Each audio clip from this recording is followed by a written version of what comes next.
how did you get that ambition to want to learn and grow, right? Because like not everyone wants to pick up a book and educate themselves.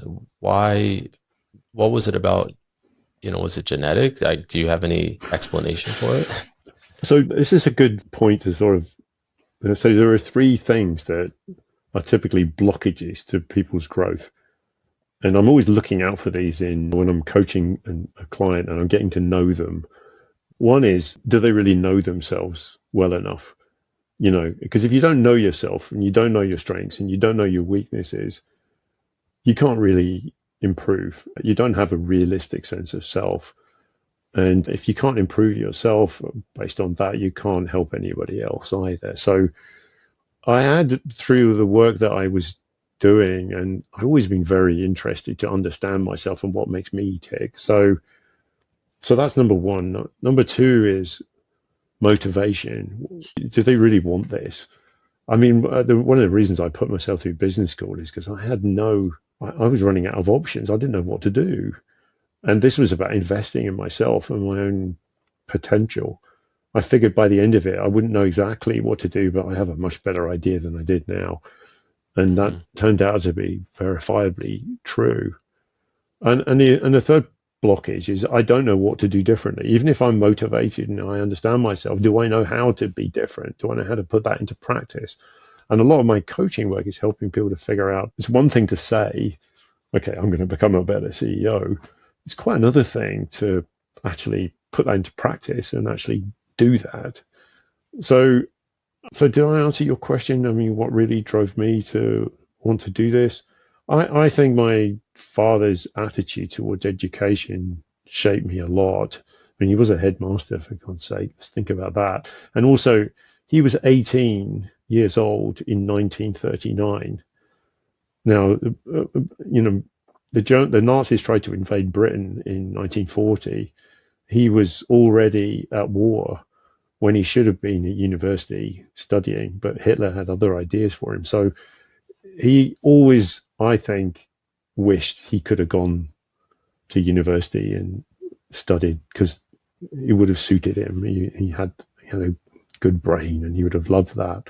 So I think for me growing up, he just wanted me so much to have a good education, always encouraged me to focus on my own growth as a person and as a human being.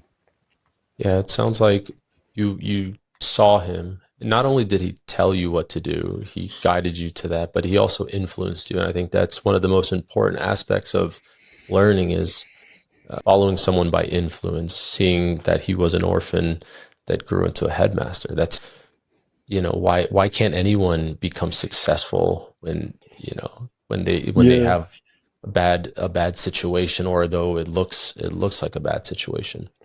yeah, and it was you know, it's interesting. We're talking about my dad, but whenever I asked him about his early life, because he was part of the very first foster scheme in the world. It was run by a charity called Bernardo's, and it's a very famous charity here in the UK. And he he was moved from family to family because he was so difficult. And he remember when you asked him, he's passed away now in 2010, but when you asked him about his early life, what he remembers of it, he used to say things like, I remember spitting a lot to gain attention and being cold a lot of the time. So, I mean, and then, 'cause I don't know how close it came to him not making it, but I know without the charity, he would have struggled. And he went on to influence so many lives for the better. He sort of fought for his country, went on to guide lots of young people and educate them. He was an incredible headmaster, an incredible dad. I don't know how he did all of that on the back of that start in life, but I'm obviously very proud of him. Otherwise, I wouldn't be talking about him like this. And he definitely inspired me to pursue my own growth as a person and to try and show up with the same integrity and clarity that he always did. That's great. That's amazing to know that you can be a man of integrity when you start your life, spitting and misbehaving and being a juvenile per se. I personally in middle school had 21 suspensions. I was always in the principal's office. I didn't have a chance. I was just a bad kid, and I got to high school and I got better and better and better. And not to talk too much about myself, but my mentality has always been to improve, and I've received awards where I was at the bottom, and I was able to get the award for the most improved. Or in football, I was last on the team to join, but I ended up becoming the captain of the team my senior year.